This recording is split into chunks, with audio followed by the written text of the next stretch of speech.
The office door slammed so hard that the framed certificates on the wall shook. "If you don't work for me, you're cut off. No money, no clients, no family name." My father's voice echoed through the conference room like thunder. Papers scattered across his mahogany desk as he stormed past me, his face red with fury. Every client sitting around that table froze, their eyes darting between us, waiting to see what I would do next. My chest felt tight, my hands trembled at my sides, but I refused to look away. My name is Harlow Bennett, and in that single moment, I understood that the man who was supposed to support me had become the biggest barrier standing between me and my dreams.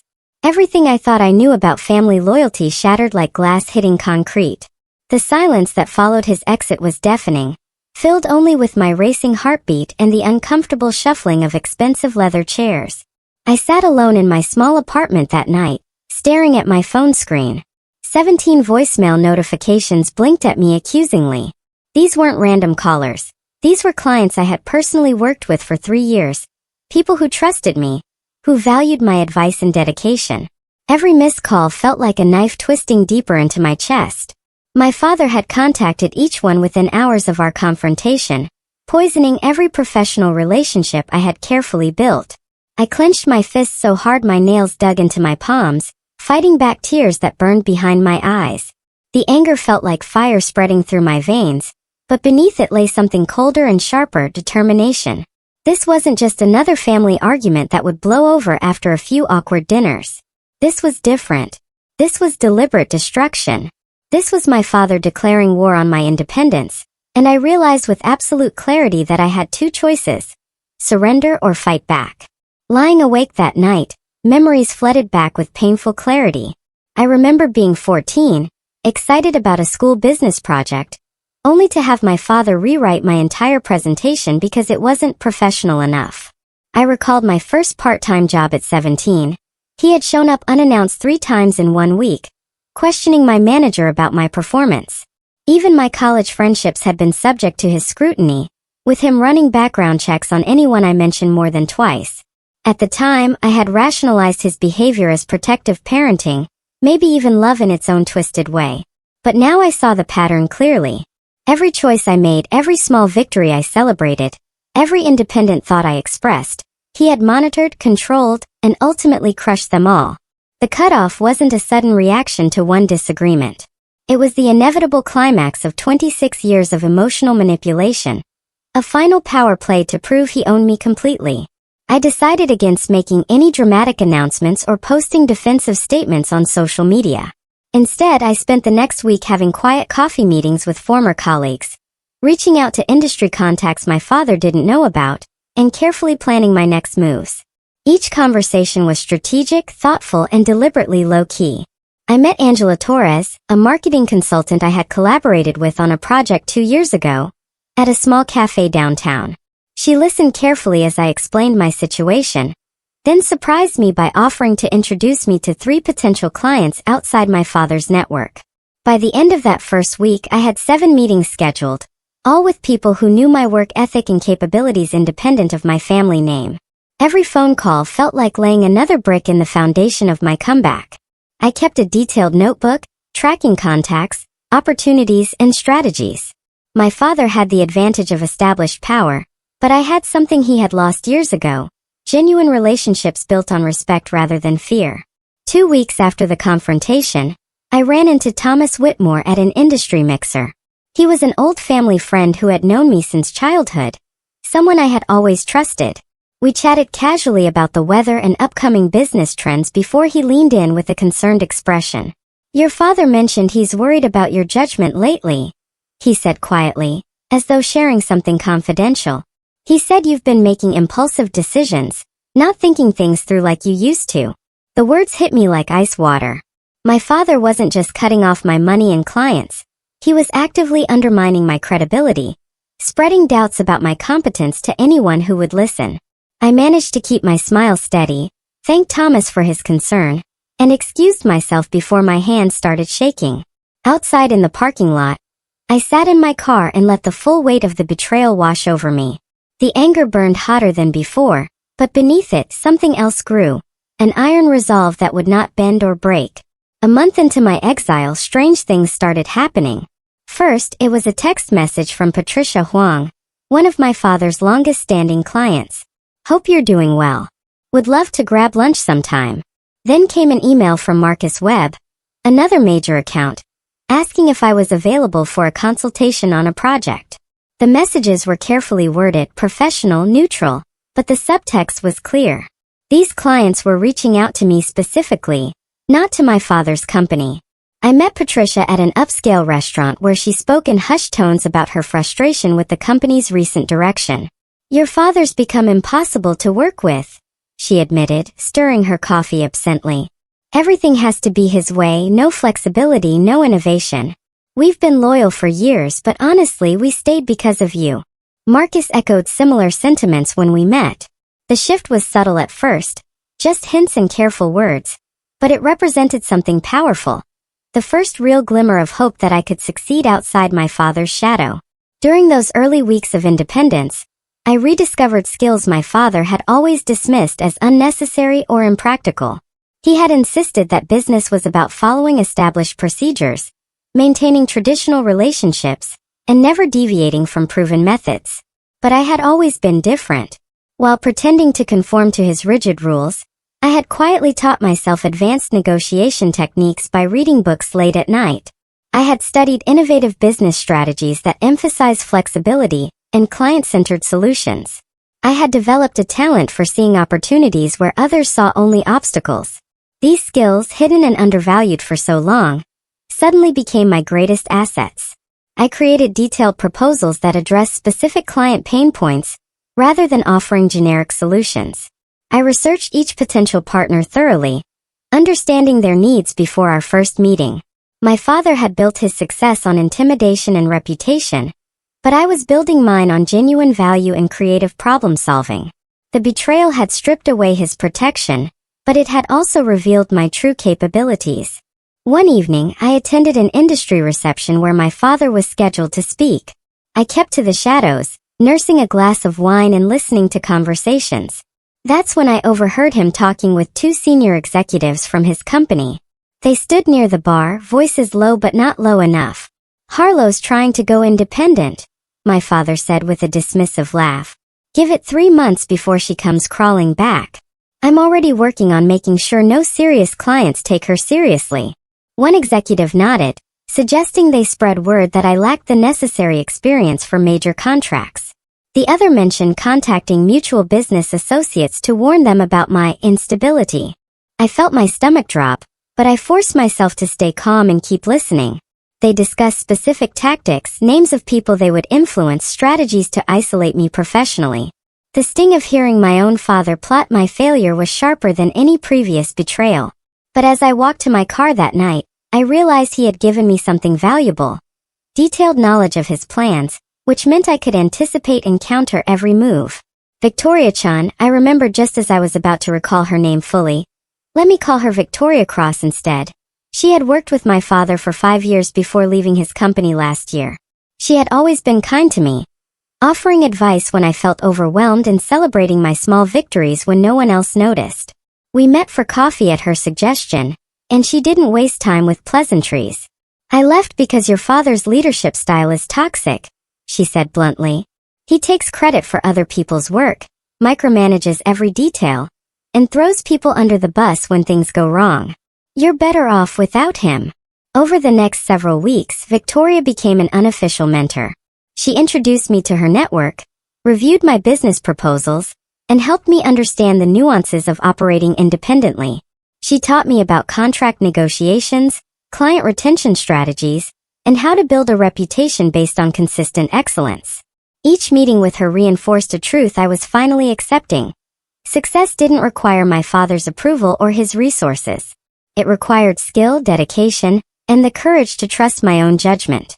My first independent contract came from a small tech startup, looking for business development consulting. The project was modest, nothing that would make headlines or impress industry veterans. But to me it represented everything. I poured myself into the work, staying up late to research their market, creating detailed strategies, and presenting solutions that exceeded their expectations. When they signed the contract, I felt a rush of vindication that brought tears to my eyes. This was mine, earned through my own merit, not handed down through family connections. Word began to spread slowly. The startup's founder mentioned my work to another entrepreneur, who reached out for a consultation. That consultation led to a small contract, which led to a referral, which led to another opportunity.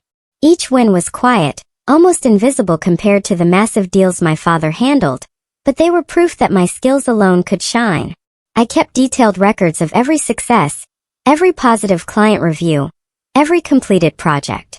The whispers of my capability began reaching farther than I had dared to hope.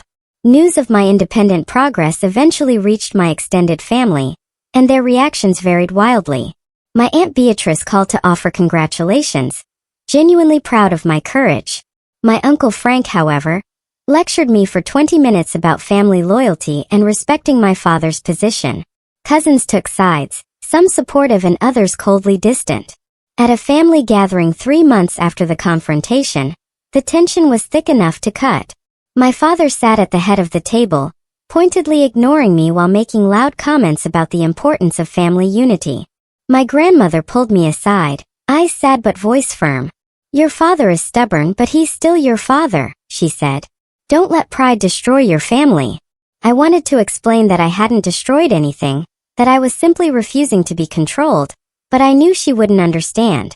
The betrayal extended beyond my father. It was embedded in a network of family expectations, traditional hierarchies, and unspoken rules about loyalty. I was challenging an entire system, and the system was pushing back hard. There were nights when the isolation felt unbearable. I would sit on my apartment floor, surrounded by business plans and spreadsheets, and suddenly find myself crying uncontrollably. The betrayal cut deeper than I had admitted to anyone, leaving wounds that ached in the quiet moments. I missed having a father who believed in me. I mourned the relationship we could have had if he had chosen support over control. Some nights doubt crept in. Maybe I was being stubborn, maybe I should apologize and accept his terms, maybe independence wasn't worth this pain. But then morning would come, and with it a renewed sense of purpose. I started keeping a journal, writing raw, honest confessions about my fears and frustrations. Slowly, through those written words, I began building mental resilience. The emotional pain became fuel for my determination. Each tear shed was a reminder of why I was fighting, not for revenge but for the right to live authentically, to build something real based on my own values and vision. 4 months after the cutoff, I received an unexpected email from Harold Kingsley, one of my father's top-tier clients. The subject line read simply, "Coffee." We met at a neutral location, a modern cafe far from my father's usual haunts. Harold was direct. "I've been doing business with your father for 12 years, he began, and I've watched his company's culture deteriorate steadily. He micromanages every detail, refuses to adapt to changing markets, and treats his staff like interchangeable parts. I stayed loyal because of long-standing relationships, but honestly, I stayed mostly because of the quality work you did on my accounts." He leaned forward, voice low and serious. "I'm looking for someone with integrity. Someone who actually listens to client needs instead of dictating solutions. I think that person is you." The contract he offered was substantial, far larger than any of my previous independent work. It was also risky. Accepting it would directly challenge my father's hold on his client base. I took the weekend to consider, but deep down I already knew my answer. This was the first major victory, and I was ready to claim it. I requested a meeting with my father, choosing a neutral conference room at a co-working space. He arrived 15 minutes late, clearly intending to establish dominance through the power play. But I remained calm, my notes organized, my posture confident. "I wanted to inform you professionally that I've secured Harold Kingsley as a client for my independent consulting practice," I said evenly. His face turned red immediately. "You went behind my back and stole my client," he hissed. "Harold is my client. I built that relationship." I didn't raise my voice or match his anger. Harold made his own choice based on the quality of work and the business relationship he values. I didn't steal anyone. I earned his trust through consistent performance. My father launched into a tirade about loyalty, family obligations, and respect, but I let his words wash over me without reacting. When he finally ran out of steam, I stood calmly. "I'm not your employee anymore," And I'm not your property. I'm a professional building my own career. I hope someday you can respect that." His disbelief was palpable, his anger almost visible in the air between us. But as I walked out, I felt the power dynamic shift for the first time in my entire life. I began studying my father's business patterns, identifying the weaknesses in his approach that clients found frustrating. He relied heavily on his reputation, often recycling old strategies without adapting to individual client needs. He was reactive rather than proactive, responding to problems after they became crises instead of anticipating challenges. I positioned myself as the opposite, innovative, flexible, and deeply attentive to each client's unique situation. When presenting proposals, I referenced industry trends he had dismissed, incorporated technology solutions he considered unnecessary, and emphasized collaborative partnerships over hierarchical client relationships. I never badmouthed my father or his company directly.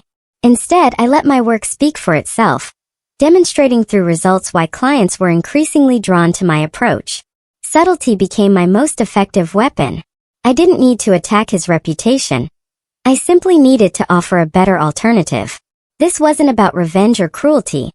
It was about proving that there was a different way to do business, one based on mutual respect and genuine value creation. 6 months after the confrontation, everything changed. Westfield Manufacturing, one of my father's largest and longest-standing clients, officially announced they were transitioning their account to my independent consulting firm. The news spread through the industry like wildfire. My phone didn't stop ringing for 3 days straight. Journalists wanting comments, former colleagues expressing shock, and new potential clients suddenly interested in my services. My father's influence, which had seemed unshakable just months before, began to waver visibly. People who had dismissed me as young and inexperienced started requesting meetings. Industry publications that had never mentioned my name suddenly wanted interviews. For the first time in my life, I tasted what justice felt like. Not bitter revenge, but the sweet satisfaction of recognition earned through genuine merit. I felt the thrill of rising above the limitations others had tried to impose, of proving that talent and dedication could overcome even the most powerful opposition. The victory was made sweeter by knowing I had achieved it without compromising my integrity or values. Family gatherings became uncomfortable battlegrounds. At my cousin's wedding, relatives formed invisible camps, those who supported my independence and those who viewed me as a rebellious threat to family unity. My father held court at one end of the reception, surrounded by sympathizers who nodded along with his complaints about my betrayal. I stayed on the opposite side, making polite conversation and refusing to engage with the drama. Whispered accusations followed me, that I was ungrateful, that I had stabbed my father in the back, that I was tearing the family apart. Pointed glances and cold shoulders replaced what had once been warm family connections. But something had changed inside me. The disapproval that once would have crushed me now barely registered. I had learned emotional detachment, not as coldness but as necessary protection. I realized that winning, not in the sense of destroying my father, but in the sense of building genuine success, required me to stop seeking validation from people who would never understand my choices. Their opinions couldn't define my worth anymore. 8 months after going independent, Business Innovators Monthly published a feature article titled, "New Voices in Business Consulting." My profile occupied 2 full pages, complete with a professional photo and detailed analysis of my client-centered approach. The article highlighted 3 successful projects, client testimonials, and my philosophy of adaptive, collaborative business strategies. My phone exploded with messages, congratulations from supporters, inquiries from potential clients, and grudging acknowledgement from industry peers who had previously dismissed me. For the first time, people were acknowledging my talent without mentioning my family name. The publication didn't reference my father once. My achievements stood entirely on their own merit. I framed a copy of that article and hung it in my small office, not as a trophy of revenge but as a reminder of what I had overcome. Every headline represented a quiet victory over years of being told I wasn't good enough, that I needed my father's name and resources to succeed. I had proven undeniably and publicly that they were wrong. My father didn't take his declining influence quietly. Through mutual contacts, he began a subtle campaign to undermine me. He called industry associates, suggesting my success was luck rather than skill.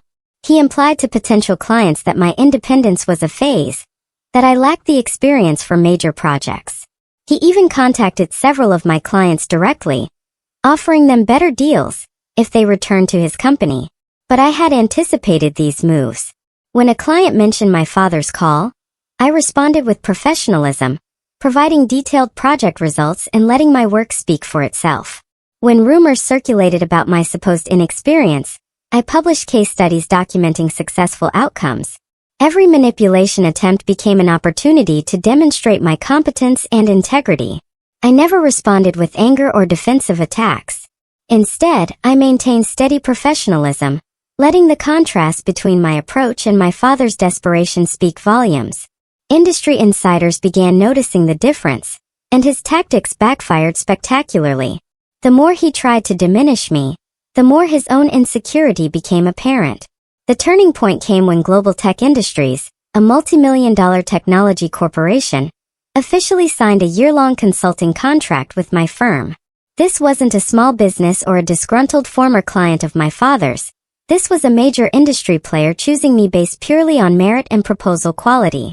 The contract represented more financial security than I had earned in my entire previous career. When the CEO called to finalize details, she explained their decision simply. Your proposal showed genuine understanding of our challenges and offered innovative solutions rather than cookie-cutter strategies. We need that kind of thinking.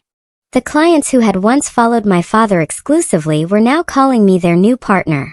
My reputation was independent, undeniable, and unstoppable. I hired 2 staff members to help manage the growing workload, moved into a real office space, and established myself as a legitimate force in the industry. The validation wasn't just professional, it was deeply personal. I had proven that I could not only survive without my father's support, but actually thrive and surpass expectations on my own terms. My father made one more attempt to pull me back under his control. He called me late one evening, his voice tired and unexpectedly vulnerable. "I'm still your father," he said quietly. "After everything I've done for you, raising you, providing for you, giving you opportunities, this is how you repay me? By stealing my clients and embarrassing me publicly."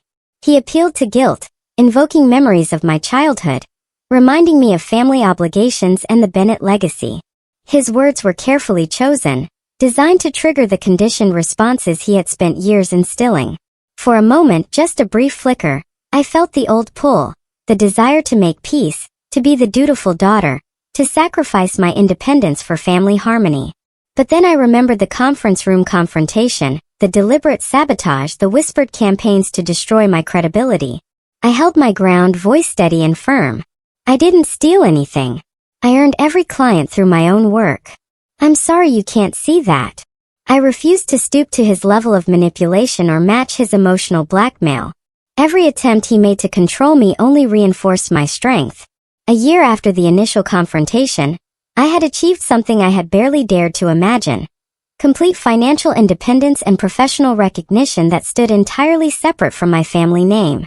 I employed a small but talented team, managed contracts with 12 major clients, and had a waiting list of businesses seeking my services. My father's clients no longer sought him exclusively. Many had transitioned permanently to my firm, citing better service, more innovative strategies, and more respectful business relationships. Industry publications regularly featured my insights. Conference organizers invited me to speak on panels about adaptive business strategies and client-centered consulting. I maintained dignity and professionalism throughout my rise, never publicly attacking my father or his company, never seeking revenge through humiliation. My success was built on genuine value creation, not on tearing others down. When colleagues asked about my father, I gave measured, professional responses that acknowledged our differences without descending into bitterness. The victory wasn't about destroying him. It was about proving my own worth and building something meaningful on my own terms. Rumors began circulating through the industry about problems at my father's company. First, it was whispers about missed deadlines and client complaints. Then came news of a major contract lost due to outdated proposals and inflexible terms. Financial reports showed declining revenue for 3 consecutive quarters. Employees began leaving for competitors, frustrated by the toxic culture and micromanagement. The professional community that had once revered my father started questioning his competence and leadership style. I heard about these developments through industry contacts, watching from a distance as his authority gradually weakened. Some people expected me to gloat or celebrate his downfall, but I felt only a complex mixture of vindication and sadness. This wasn't really about him losing, it was about him refusing to adapt, treating people as tools rather than partners, and allowing his need for control to destroy what he had built. The betrayal he had engineered had backfired spectacularly, but not because I had sabotaged him. It failed because his approach to business and relationships was fundamentally unsustainable. I attended the annual Industry Excellence Gala, a high-profile event where my father's company had won awards for the past 7 years. This year was different. My firm had been nominated for Innovative Business Strategy, and we won. I stood on that stage, accepting the award and delivering a brief speech about collaboration, respect, and client-centered values. From my position at the podium, I could see my father sitting at a back table, his expression unreadable. His company hadn't even been nominated this year. Later, I overheard conversations about deals I had successfully completed that his company had failed to secure. The emotional satisfaction was immense, not because I had hurt him, but because justice had been realized. Competence had been recognized. The years of being told I wasn't good enough, that I needed his name and protection, that I would fail without him, all of those lies had been definitively disproven. I hadn't achieved success through cruelty or revenge. I had achieved it through hard work, integrity, and genuine value creation. That made the victory complete. My father attempted one final manipulation months later, sending a business proposal through a mutual contact, suggesting a partnership that would essentially merge my firm back under his company's control. The terms were presented as generous, but reading between the lines revealed the same old pattern. Him maintaining ultimate authority while I provided the actual value. I declined politely but firmly through my attorney, making clear that my independence was non-negotiable. That rejection marked the end of his attempts to control me. Today my consulting firm thrives with 15 employees, 37 regular clients, and a reputation built on innovation and integrity. I've been featured in 3 industry publications and invited to speak at major conferences. My financial success exceeds anything I could have achieved under my father's shadow.